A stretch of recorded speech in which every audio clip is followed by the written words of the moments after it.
Welcome. Listen, I know that's a long intro, but I don't care. I absolutely love it. Fantasy Firebox, first episode of 2022. Win Daily Sports. You know where to find us at Win Daily Sports. Make sure you go to windailysports.com. That promo code WIN22 gets you that first free month. Man, I am this Tony Jigsaw Cutillo, joined by my man John Pittsburgh Coker. John, what's up, buddy? How you doing, man? It's been a long time.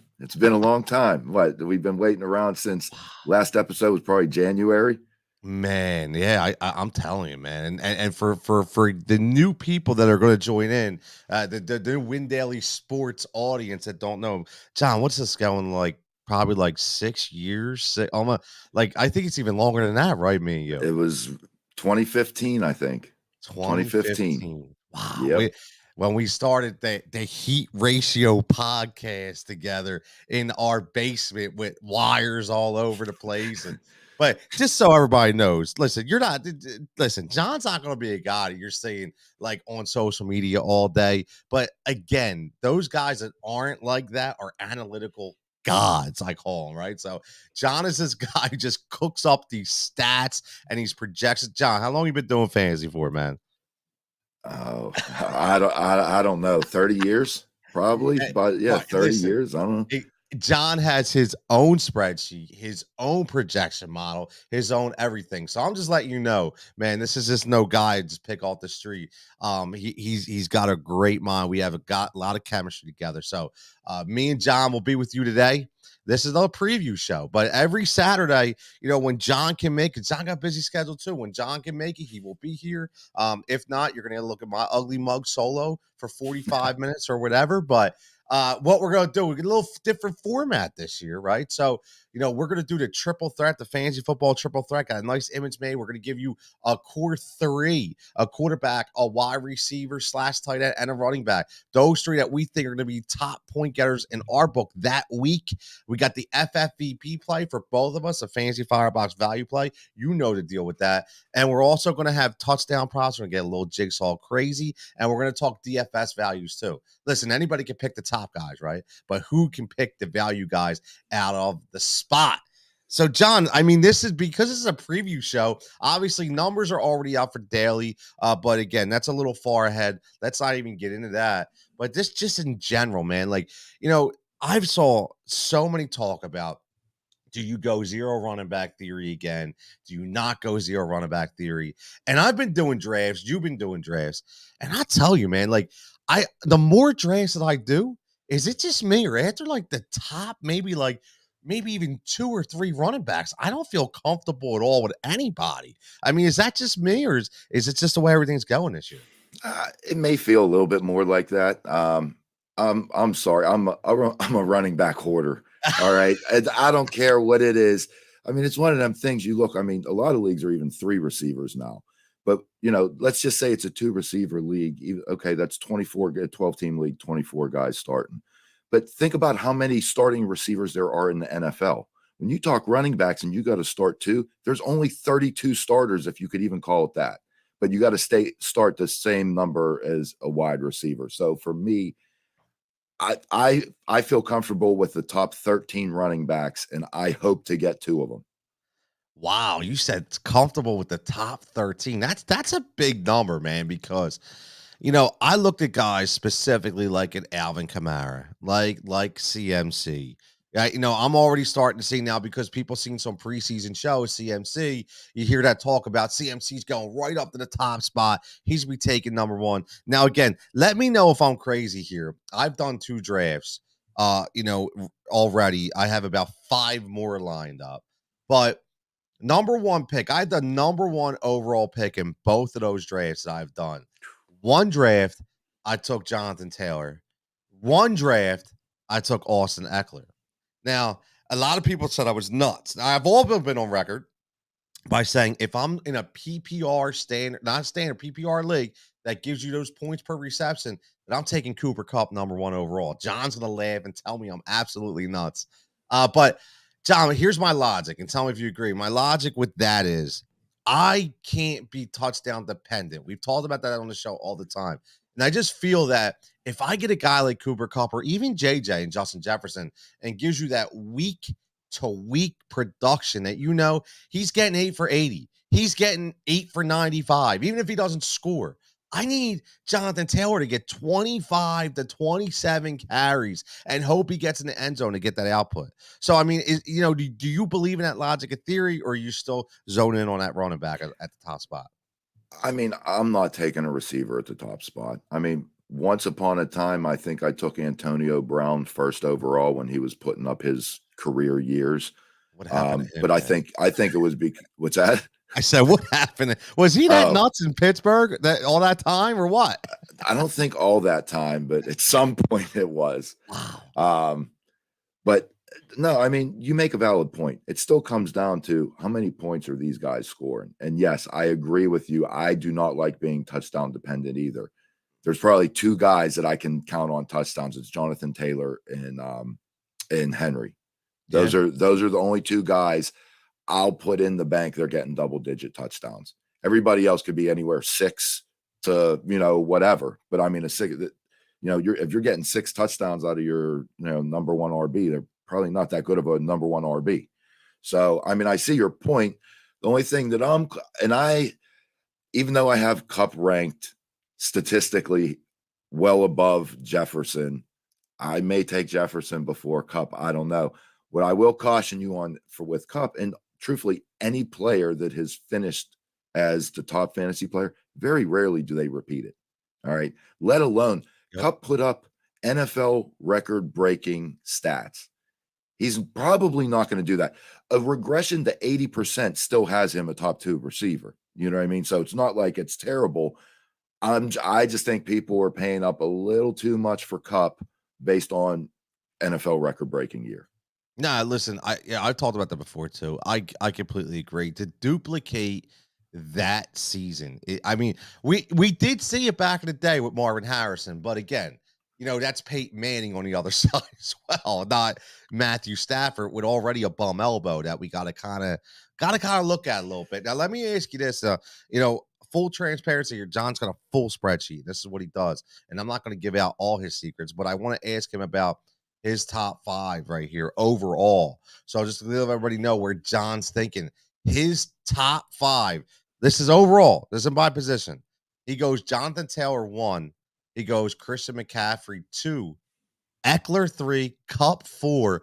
And this is where I want to ask you. Number 5 is Najee Harris. Now, for those who you don't all know, John is a Pittsburgh native, okay? He's Pittsburgh John Coker for a reason. Now, John, I have Najee Harris ranked as my number 3 running back when we talk about top 5. And everybody told me no way. And my idea was just specifically for value. Who else is getting the ball in Pittsburgh? So, Najee Harris, is that the right line of thinking right there? I mean, I think so. I got, even at running back, Taylor, McCaffrey, Eckler, Harris, and Najee. That's my real comfort level because I just think the volume's there. I mean, any running back can get injured, but I think he has the most guaranteed volume. He's going to get touchdowns. I'm not saying he's going to get 14 touchdowns. He's going to catch balls. He's going to be a 3-down back. You can't say that very much nowadays, So, yeah, I mean, I have him. You want to talk Kamara. I mean, that team's not all that good. He should be the focal point. You got, Dalvin Cook. How many games is he going to play, year after year? And I'll tell you, the guy that I'm down on this year is, why do I keep wanting to say Travis Henry? Derrick Henry. Yo, Travis Henry had some good years at Buffalo. I know. Derrick Henry, I think he's going to be drafted a little high. And I'm talking mostly PPR. Look, I just see him taking a slight step back. I still see him. He's going to be a top 10 running back, but I just don't see that top 5 in Derrick Henry anymore. No, I don't either. My man, E checking in. E checking says, my God, TC, keep plugging away, bro. Listen, my man E, shout out, always there, man. Looking great, newly married, got the new bride, living life. E, always good to hear from you and checking in. I watch, man. I follow. It's good that you're being blessed and living well, my man. Thank you as always. So, this is what I'll say, John, is Derrick Henry is that guy that have to have the TDs from. You just have to have the TDs from. And I understand that he will take over a game at any time. Yes, I get it. I just don't want to be waiting for that time.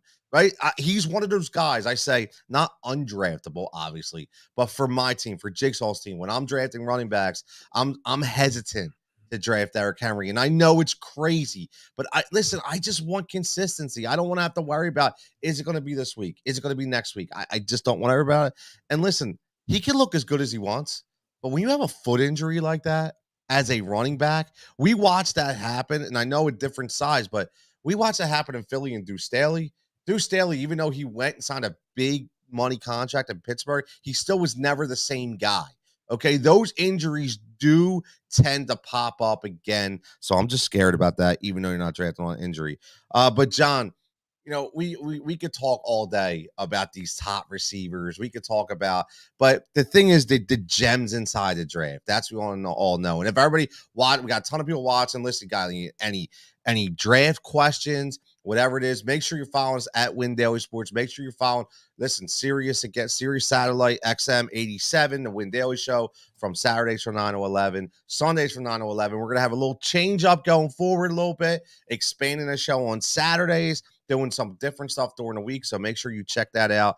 Trey already checking in right now. Trey goes, full PPR redraft. If I draft running backs in the first 3 rounds and I see ETN is available in round 4, should I draft him and stash him on my bench as RB4, or should I draft my wide receiver 1 and running back 4? Now, I'm gonna pivot the technical question to John. What I'm gonna give you, Trey, is an overall question, answer about Doug Peterson, to say that Doug Peterson in Philadelphia never, ever, ever relied on one running back. He always had a committee, and he was always week to week inconsistent with that committee. So if James Robinson does get healthy enough to start backing into that starting role, either one of those guys is going to be a good play, but I don't think you can rely on either one of them as an RB1. That's just my opinion. John, what do you think with this? Should he go draft him and stash, or should he go wide receiver 1?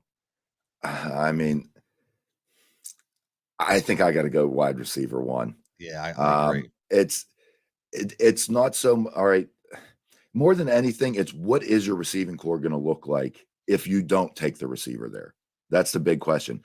Yep. Look, if there's nobody at that spot, where if you see 10 guys and they're all the same to you, then fine. I'm fine with waiting. I'm not going to force my first receiver pick if I really don't like any of the guys. My gut, though, look, 3 running backs is pushing it, because I don't want to lose out on, and have a terrible receiving core. Then you're going to be fighting to either do trades or pickups or something to fill those holes while you have, potentially value on the bench. And you really don't want to draft to plan on a trade. You don't draft to trade. It's, it's just a lot of times you can't find the right trade partner or whatever. It's a lot of work for, little value. So I would probably go with the wide receiver 1, but if there's no one there that you like, go with ATN. Yeah, it's a good point. That's a technicalities of the question is I draft on a tier system. Everybody drafts differently.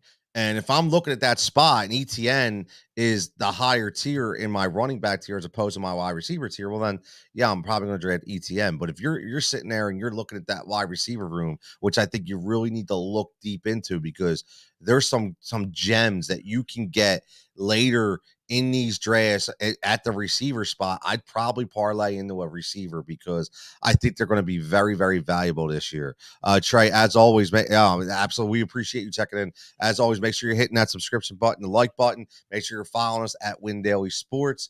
And again, if you're not signed up yet, windailysports.com. You go in there, get your free month of everything we have here, your projection models, prop models, season-long rankings, daily updates, articles, windailysports.com. You just put in that code WIN22 and you'll get your first free month free, man. I'm telling you, it's no joke. But anyway, John, talking about the receiver position, there's a lot of question marks here to a lot of different people when we talk about same thing as running backs after maybe the top 7, top 8. And again, you I get crazy with my bold predictions, and I think you love that.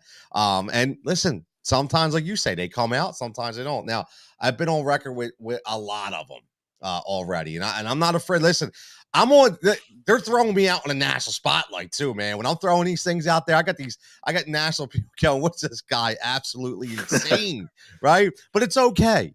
Now, one guy I'm going to bring up because we talked about Jonathan Taylor is MPJ, and I love Michael Pittman Jr. I love Michael Pittman Jr. And I keep saying that. Michael Pittman Jr. Michael Pittman Jr. is going to be drafted on every single one of my teams. Why, in my opinion, are people drafting him out the top 15? They're absolutely nuts. Who the hell are you looking at? My thing, John, is I look at a guy who's doubled production last year from year one. Okay. And what is he again? People listen. Third-year wide receiver. We talk about that number. He went from 40 to 88 last year, 61 to 129, and his quarterback sucked ass. Okay, he was terrible.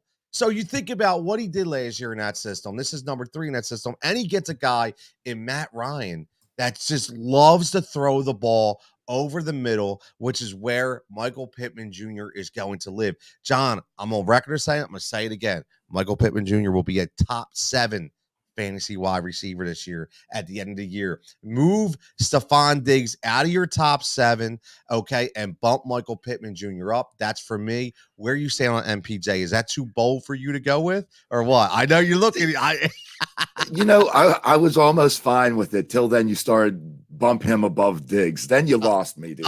You lost me on that one. Okay.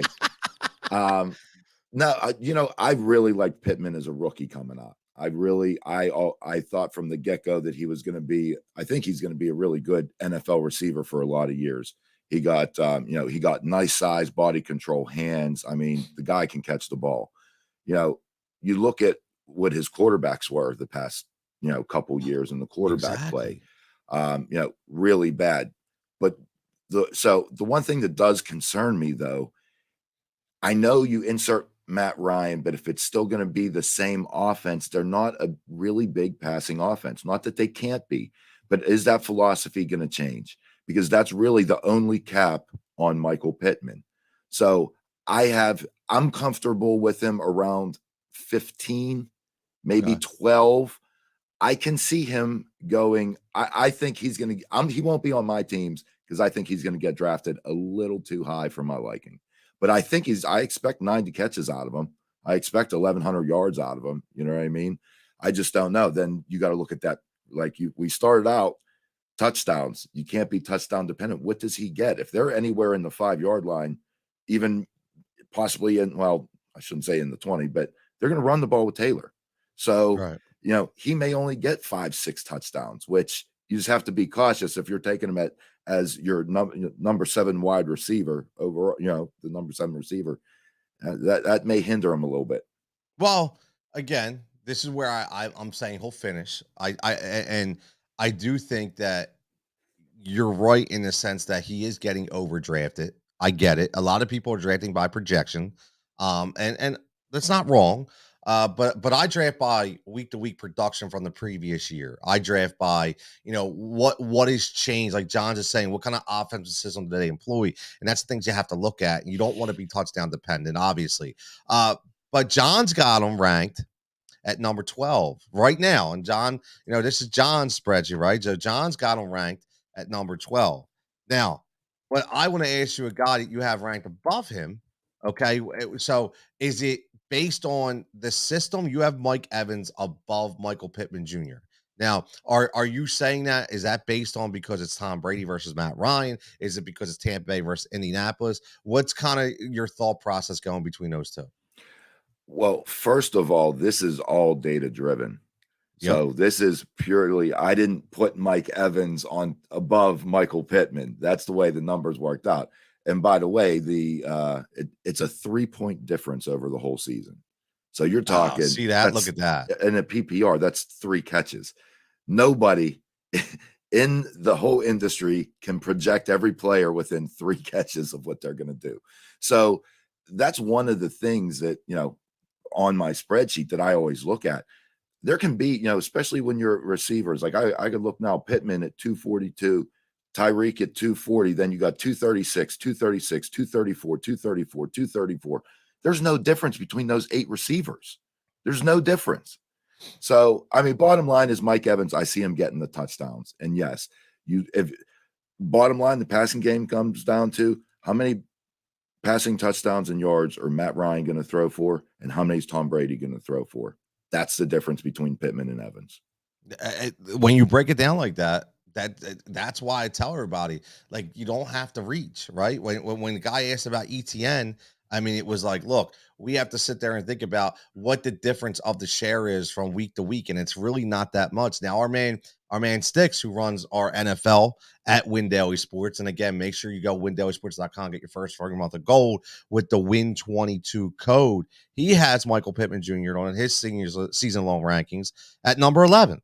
Right. So, it seems like everybody seems to be in the same line of thinking. And he also, like John, has Mike Evans ranked above him one spot, 10 to 11. That's his, he's rounding out his top 10 with Mike Evans and number 11, Michael Pippen Jr. So I look at it as Jigsaw's not that crazy expecting Pittman to jump up 5 spots. That's all I'm saying. So I just look at this is his year, because the third wide receiver year, the third year is just something clicks. But it clicked with him last year, and now he doesn't have that bum Carson Wentz, and he actually has a guy, even though Matty Ice is a little old, okay, he still can be able to sling it out there, which I absolutely like. Look at Coach Dave checking in. Coach Dave with giving us the typical coach thumbs up. He's sitting there watching. He's probably giggling right now as we said that. But let me ask you about another guy.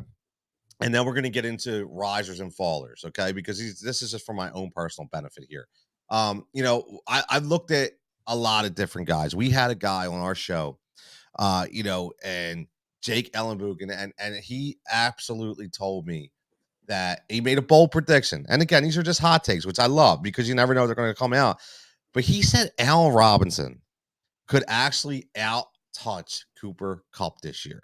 He said this is the first year that Al Robinson has technically a steady quarterback. He doesn't have to be the guy. He's a number 2 guy in offense, kind of like Torrey Holt and Isaac Bruce, right? In that same kind of mold. And he expects Al Robinson to absolutely explode. Now, Al Robinson on our list, on our projection model for Sticks, is number 12. Now, when I look at John's, and again, these are just, obviously, like you said, they're stat driven. Al Robinson is 23. Now, John, let me ask something. You do have him at 84 and almost 1,100 yards, which I think that's really, really good. I think he might break the 90 catch barrier. But Al Robinson, does he have this opportunity to finally just break out? I mean, I know he had some good years in Jacksonville, but as being a number 2 guy, do you think he actually does better than people are going to expect? I think so. I mean, I think that that passing offense, once again, there's enough volume. Even when it was Kupp and Woods before his injury, when it was Kupp and Odell Beckham, last year, there's enough balls to have 2 really productive receivers in that offense. I mean, even before Stafford got there, Goff was feeding Woods and Kupp, both of them. Both of them were basically top 15 receivers. That was with Goff. So there's definitely the volume there. I don't think Robinson is going to be Stafford's number 1 guy. I think he got the rapport with Kupp. So I still think Kupp is going to be the guy. As for Allen Robinson, I think he's going to be able to just go out and play a little bit looser. Like you said, he was dependent on look, he was in Jacksonville. Who did he have thrown? Blake Bortles to him? I don't know who the quarterback was when he was there. And then he goes Gardner. Was it Gardner? I don't know. Whatever. He goes from Jacksonville, then he goes to Chicago with that carousel of quarterbacks. Oh, it's like he's never really had a good quarterback. So I mean, I think it's definitely going to be an upgrade for him. I think there's enough. Like I said, he'll get enough looks and everything. I think he'll have a good season. But I mean, am I really? It's tough for me to put the second receiver on the same team, in the top 12, especially when they're coming onto the team new. If there's an established rapport, like I'm saying, a Godwin and an Evans, how they coexist with Brady. Bringing Allen Robinson in, it's still a little question mark. So this is where we're going to get to the fun part of the show. right? We talk about risers and fallers. Talk about guys that maybe people are talking about a little too much.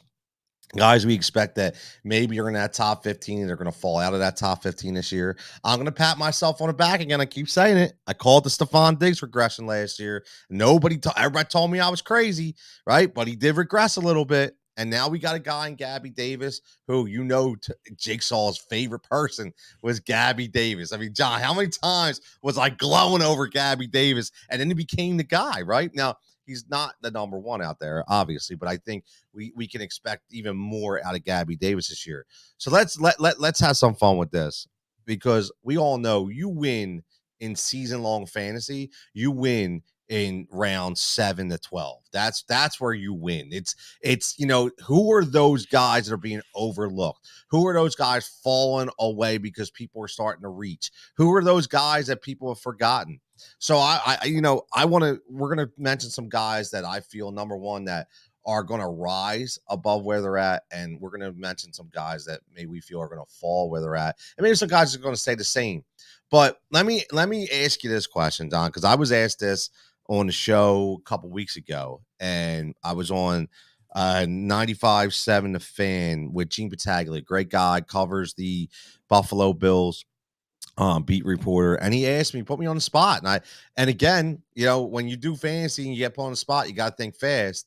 And he said to me, give me a running back that's right now being, ADP wise ranked outside of the top 10 that you feel that can possibly push for a top 5 label, like meaning like he could finish as maybe the 5th guy out of the top 5. We got it. I was like, oh, that's an interesting question, because I do like a lot of guys that are outside that top 10.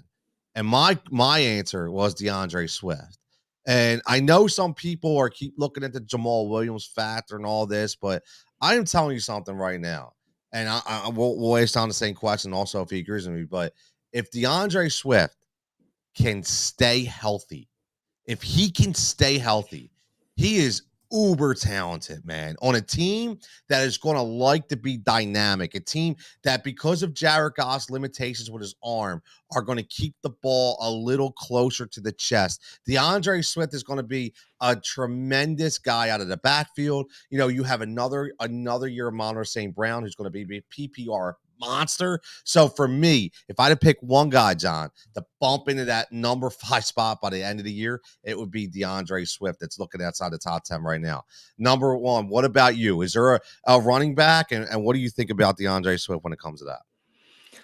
I like Swift. He's one of them dual threat guys. Look, he may not necessarily break 1,000 yards rushing, but he still gets those rushing touchdowns. He catches a lot of balls. He gets receiving touchdowns. So I like Swift a lot. The Jamal Williams factor, I think, is a non-factor. I was more concerned last year when they first came on board, were they going to use him in the goal line and things like that? But, they showed confidence in keeping Swift in there. Look at what he's done in only the 13 games that he's played the past 2 seasons. So health is absolutely the number one concern. But I think anytime you could get a running back that not only gets the touchdowns, but can catch the ball, I mean, that's what you're looking, that's top 5. Like, that's how you get to the top 5. Absolutely. Yeah. And then after I say that, I'll say Nick Chubb. I think Nick Chubb has fallen a little bit in drafts. I think he has the potential. Now, once again, this is all touchdown dependent. Yeah. And, there are also rumors, Kareem Hunt asked for a trade, I believe. He doesn't want to be there. Does he get traded? If he does, and same thing, like they still have Dearness Johnson, but look, there's no Deshaun Watson for the first 11 games. All right. You got Jacoby Brissett. They're already a running team. I see Chubb getting volume. And then the question is, when Watson does come back, what does that do for the whole offense? Does that just open things up even more so that when they do run the ball, he's more productive? They can't stick all the guys in the box when Watson's back, So I would go with Chubb there, but I like Swift a lot too. Yeah, I agree with you on Chubb, because this guy's dropping out of the top 15 of running backs. Just people are scared. I could tell you something. Besides possibly Jonathan Taylor. I don't think there's a more pure runner than Nick Chubb up in that top area. And Derrick Henry's just a bruising back, right? But I'm talking about a guy who has elusiveness and a guy that can run hard between the tackles, right? Derrick Henry's he's just a monster, right? He's like a Jamal Lewis. But Nick Chubb, he's got a lot of elusiveness that people don't give him credit for. And he's being dropped. Listen, I can't draft Nick Chubb, but after Javonte Williams. I can't draft Nick Chubb after James Conner. Like these guys have to fall below. Like I got to draft Chubb above these guys. I'm sorry. Even a guy like Leonard Fournette, I still think I draft Nick Chubb over. It's just my opinion. I like his, I like what he brings to the table a little more, and because of his running style, and exactly what you said. I mean, listen, Kevin Stefanski's a run first guy. He always will be. And I do think Kareem Hunt gets traded. I think they have to change the culture on that Cleveland team with everything's going on right now. So they want zero distraction. They already have a major distraction to Deshaun Watson. So I really think that they want zero distraction. I think he'll go somewhere. It could be Philly. Who knows? I don't know. And where there's smoke, there's fire. Everybody keeps saying no, but I don't believe that. I think there's a lot of talks going on behind the scenes with Philly and, Kareem Hunt. So let's go this, John. I want to know, give me a couple guys. Give me a receiver. Give me a running back, or give me two running backs. I don't care. Give me a couple guys who will be on fantasy football championship rosters, okay, that aren't going to be drafted in the top 5 rounds. A guy that people aren't looking at that could be that gem that they steal late in the draft. That, well, we're talking week 15 and week 16, we're going, damn. How did this guy fall? And he's just plugging away, man. Give me a guy. You give me a guy. I'll give me a guy. We'll go back and forth. I got a couple on my list. I'm curious to hear who do you got for a late round stealer that could be a fantasy football gem. I mean, there's all kinds of different levels of deep here. I know. I'll throw out two that are probably the highest ranked. I do like ETN, who we touched on a little bit earlier. There you go, Trey. I'm digging him. And Damian Pierce. I mean, that's the name that everybody's talking about. Damian Pierce. But I probably won't end up with him because I think he's going to continue to shoot high up the draft board. This is still a not too good Houston team. Okay. I know you're elusive and everything, but it's still a bad team. So, I just slow the brakes a little bit. I really like him, but I think he's jumping up draft boards a little too high. Damian Pierce has really, really flown up the draft boards. And again, because nobody really knew about him, people start talking about him, right? You got Lovey out there. Lovey loves to run the ball. And it's a bad team, like you said. So there's no pressure on the rookie out there. And I said this before, this is the difference between him and a James Cook. Now, I like James Cook at a Buffalo, but I'm huge on Devin Singletary. I don't care what anybody says. I am huge on Devin Singletary. And here's the difference. Devin Singletary, okay, is a veteran running back who understands blocking schemes and he understands pass protection. Sean McDermott is from the Andy Reid school of thought. Andy Reid, for years, we wanted him to start rookies. Brian Westbrook, Shady McCoy. He didn't want to get Donovan McNabb killed. Josh Allen is the main asset that's going to make that Buffalo Bills team roll. You can't have a rookie on the field that misses a couple blocks and gets your quarterback destroyed. Now, the reason why I tell you that is because if you go to Houston, no disrespect to Davis Mills, but Houston isn't expected to move on anywhere. So Damian Pierce is going to get more opportunities, even if he misses pass blocks and misses pass coverage or fumbles the ball because there's no pressure, right? It's a different situation. So, John, I mentioned names like one-hit wonders in Houston, like Steve Slayton. I mentioned names like Arian Foster. These guys who had tremendous rookie years under bad teams in Houston with Matt Schaub being a quarterback. I mean, come on. Like, this can happen. But I got a name for you. I like those two names. I'm going to go even deeper. Right, I'm going Eno Benjamin from the Cardinals. Another guy. These are deep guys. I'm telling you, Eno Benjamin is going to be on somebody's fantasy football championship roster. Here's a kid who had a lot of issues, right? Was getting banished from practices. A guy that Kingsbury was very down on, said he had tremendous attitude issues. But now he's worked on his mental stability, worked on his game. And if you notice, Kingsbury has done nothing but sing his praises this year. I do not trust James Conner one bit to be my full-time RB1 all year on an NFL team. He's not going to last, people. I'm telling you that now. They wanted Chase Edmonds to be that next up-and-coming. He couldn't cut it. Okay. Eno Benjamin, no, they're going to try the same thing. They know, they realize. So I think Eno Benjamin's going to be a late round steal. So, John, that being said, you got another guy, maybe a receiver. You got a receiver on the list that maybe very, very late that could really bode some tremendous value. Yeah. Let me hit on three late running backs real quick. All right. Yeah. Whatever you got, man. The guys I gave were a little, not like late. You want to go deep. I like Tyler Algier for the Falcons. Yep. He could be the running back that plays the majority, later on in the year, maybe even to, at the beginning. He's not on the top of the depth chart, but by the end of the season, he could be starting. I also like Zamir White. They just the Raiders just got rid of Drake. Jacobs ain't pick up his 5th-year option. The coaching staff has nothing invested in Jacobs. Like he's out next year. Well, that leaves you with Zamir White, and I could see him really, as a later round draft pick. I'll just throw this out there. You want to get sneaky, Mike Davis for week 1 or week 2. Ooh. Mike Davis is probably going to be a starting running back with Lamar Jackson for the Baltimore Ravens because Edwards is out for 4 weeks and Dobbins, I'm questioning if he's going to be back.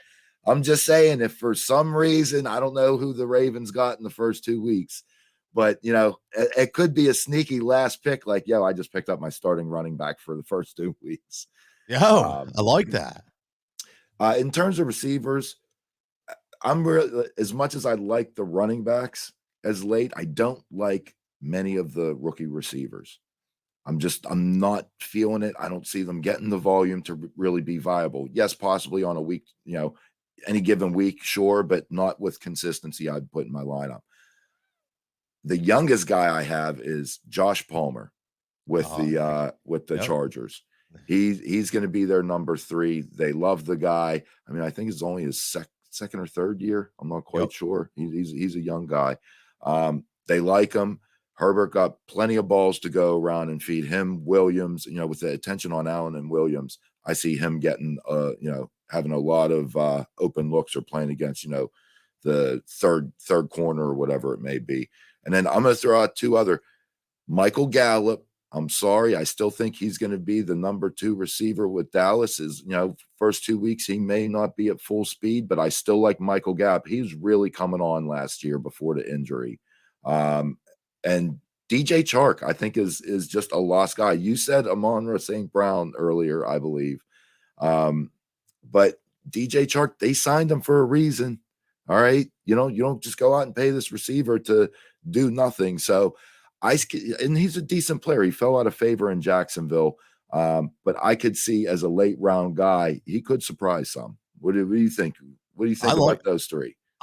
Listen, I'm a big DJ Chark guy.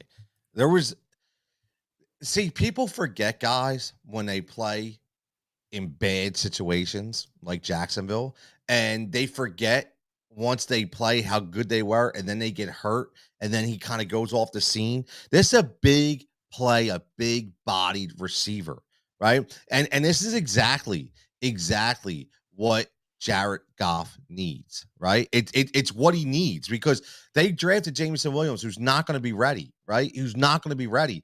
Amon-Ra St. Brown is the guy who's going to go across the middle and be that Hunter Renfrow type guy. So they need the big play guy. And let's face it, Jared Goff, his accuracy blows. Okay. So he needs a guy to just go up and get it.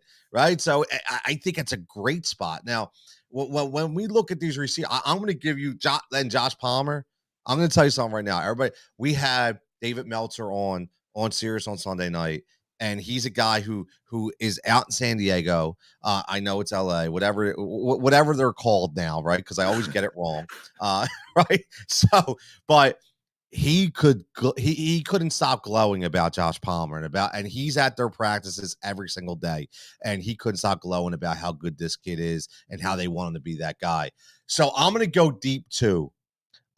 If you've followed me, you've heard me mention some of these names. I apologize, but I'm going to mention them again. One guy whose situation I absolutely love, who you're going to get very, very late, is KJ Hamler. Okay, Tim Patrick goes down, who I thought was probably their most talented receiver. Yes, I'm saying that, over Judy and over Sutton. I loved what Tim Patrick brought. He's out. KJ Hamler is a guy who, coming off an injury, and was utilized heavily in Penn State, all over the field. Russell Wilson loves these smaller, quick receivers. Just think about it. Tyler Lockett, not to get comparison. Think about Doug Baldwin, right? You think about the receivers that he's latched onto. Cortland Sutton's going to be every bit of their DK Metcalf, okay? I get that. But everybody's latching on to Judy. I'm going to latch on to KJ Hamler, a guy that you're going to get super late in an offense that's going to throw the ball. Russ is going to listen. This isn't Vic Fangio anymore. This offense, they're going to throw the ball. So for my money, 100%, it is going to be KJ Hamler show out there, and you're going to get him late. And I'm going to go with a veteran here that I think everybody's overlooking, Julio Jones. And I'm not, listen, we're talking about these late picks, right? Everybody's thinking Julio Jones is done. Let me tell you something. Rob Gronkowski came out of retirement because he was Tom Brady's boy. And what did Tom Brady do? He just consistently fed Gronk.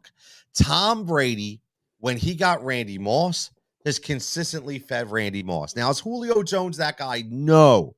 But I am telling you, if you think for 1 minute that Tom Brady is not going to allow Julio Jones to be productive, you're out of your mind. Julio Jones is going to be reborn. He's going to be refueled, and he's going to finish up in those top spots. Top 10, no. Top 20, no. But you're going to get a top 25 receiver, in my opinion. Julio Jones, probably very, very late. And the last guy I'm going to say, because I don't want to go all day here because I could go, because I love value. You know, FFVP, Fantasy Firebox Value Play for a reason. You know, Jigsaw loves value. Devontae Parker.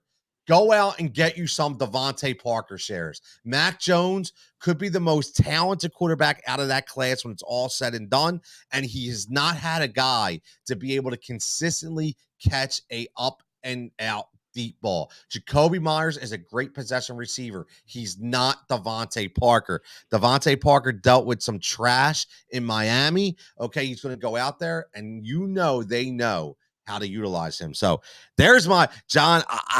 I'm glowing about Devontae Parker.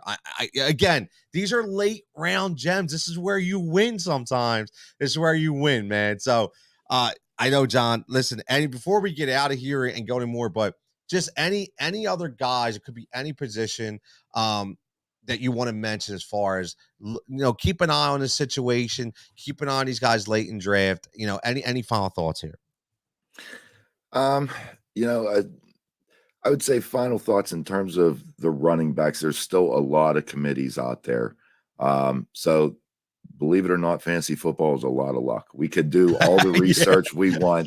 We do not know how the carriers are going to shake out in Miami. We can take a guess, and we got a 60% chance of being right. You know what I mean? You also got a 40% chance of being wrong. So there's a lot of potential committees out there. Houston, it should be Pierce, but who knows? How much is Naheem Hines going to eat into Jonathan Taylor's workload? I mean, that's where you could really find some gems at running back. Only, I guess, parting thoughts would be at the quarterback position. I feel that there's 13 quarterbacks I'm comfortable starting. So, it's not that I wouldn't take Allen or Herbert or something, but it's okay to wait at quarterback. You don't have to try to hurry up and get it. I'll be fine if I could get a Russell Wilson and a Kirk Cousins. I mean, look where Aaron Rodgers is going. He's not even getting drafted that high. he could be the NFL MVP in theory. I mean, I know he lost Devontae Adams, but come on. I mean, you just keep going down the list. I mean, you got Brady, you got all the running quarterbacks. And truthfully, I got Jalen Hurts ranked number 4. John, can I come in and hug you real fast? Can I just, like, we're virtually away, but we're not that far. I'm going to get my car. Okay. We're going to pop open a can of Steel City, John's finest. Iron City. Right? We're going to pop open a can of Steel City, and I'm going to hug you because listen, everybody knows. And I'm going to throw this out there. God damn it. I keep receipts. Okay. So all you frauds out there that last year were burying Jalen Hurts. Okay. When I said he was going to be a top 7 quarterback, and guess where he finished, guys? Number 7. All the people that said as an NFL, he's not going to cut it. Right. All those people who came in this year, when I agree, which I came on and said, not only is he top 5, I think he can finish as a number 4. So me and John are on the same page. All you people that sound crazy, but then you're going to start riding his ass in the middle of the year, go, oh, look at Jalen go. You're a fraud. I saw it all. So stop jumping on the bandwagon. Yeah, I was all in. I started the hashtag all in with Jalen. Okay. 2 years ago. And I'm going to continue to say that. But now I'm happy. John, I do. I think the sky's the limit in fantasy for this kid. I don't expect him to win a Super Bowl. Okay. But from fantasy John, he just does so much. Everybody's focused on those top guys, and everybody's forgetting about this guy in Jalen that's going to be putting up monster numbers every week. Lamar Jackson. Yeah. There is not that much difference other than there's more design plays in Baltimore. Yep. 800 rushing yards. And that's 80 points. 80 points. Yep. Throw in rushing touchdowns. What's that? Another 5, 6 on the conservative side. I mean, that's a lot of points. You know what I mean? That's over 100 points just in the running. So I don't think he's a top 5 quarterback in real life, but no, hey, this is a numbers game for fantasy. Absolutely not. My man Ivan checking. I didn't see his Ivan. I'm sorry. Osborne, KJ Osborne. Yes, and you know what I like about that play? He's on my list too. I like 2 guys from Minnesota. I like Osborne late, and I like Smith Jr. from the tight end position, the guy that we were hyping up before he got hurt. This is going to be a different offense this year under Kevin O'Connell. This is going to be an offense that throws the ball more than they did under Zimmer. So remember that, which means more, if you can expect that even more, even though I'm not a Kirk Cousins guy, but he's going to be throwing the ball more. So that means more opportunity for Thielen as a number 2 receiver, more opportunity out of the backfield for Dalvin Cook, and more opportunities for a speedster like KJ Osborne and Smith Jr. from the tight end position. So I like that, Ivan, 100%. And John, what I'll finish on saying with Jalen Hurts before we get out of here is understand something. John does tons of stats. I do tons of research. But please understand something, that it also comes down to an eye test. I say this all the time, right? So I don't take stats from preseason. But what I do, and I'm talking about specifically when we talk about Jalen Hurts, is I try to grab what they're doing offensively and put that in my mind. And that doesn't mean the plays that they're running. I'm talking about the formations. And the reason why I say that is Jalen Hurts. Everybody thought, you know what, he may come in and be more of a passing style quarterback. Jalen Hurts was in the shotgun on every single play. He was diving through the line on several different occasions. He almost got lit up because he ran out of bounds, right? With the dude from the Jets from I forget what his name was, but I'm just telling you that you have to look at that, and that says to me, they're not changing nothing about Jalen Hurts. And all they did was add to his arsenal with A.J. Brown, another guy who's a yak guy who Jalen can throw the ball 7 yards to, and he can take it to the house. So you listen, the numbers are going to be there. It's all about health, but the numbers are going to be there. But listen, we're going to get out of here. It's Saturday morning. We went 51 minutes. So just so you know, we figured this show was going to be a little bit more than 45 because it's a preview show. We talked all different kinds of theories and analytics. Make sure you see windailysports.com, promo code WIN22. but every Saturday, 9 a.m. Like I said, it'll either be just me, or or it'll be John if he's available. I may have some people to come in, but it's going to be a half-hour show, under a half hour. Honestly, you have line of questions, bring them. Throughout the middle of the week, if you have line of questions, hit the YouTube page. I'll be more than happy to answer them. If I can't get the answer, John's on social media, but I could, a lot, even though I see John retweet like crazy, which it's awesome. I love when the man supports everybody. But again, I can get the questions and the answers parlayed to you as well. And it's a different format. Like I said, we're going to come here on Saturday morning. We're going to give you some DFS values. We're going to give you some touchdown props. And we're going to give you that fantasy firebox triple threat. But like I said, as always, make sure you're following at Win Daily Sports on all social formats. And we have an NFL content meeting on Monday. I can tell you that. Tons of new shows are going to be playing. You'll be witnessing it. We got about 4 or 5 new staff members coming on. We got more stuff that we're going to be doing series during the week.